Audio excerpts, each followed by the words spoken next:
Hi guys, I just had my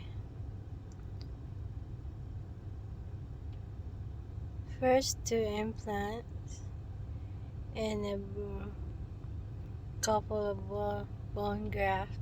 It's really hard to talk right now.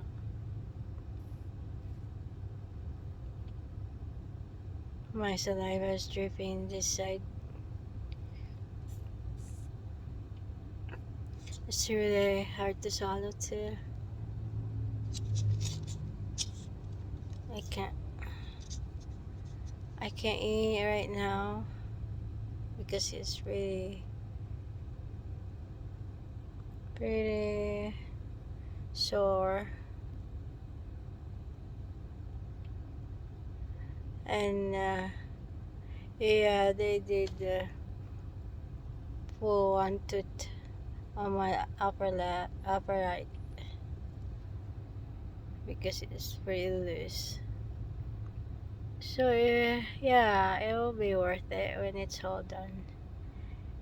Then I can chew like normal again. That's all.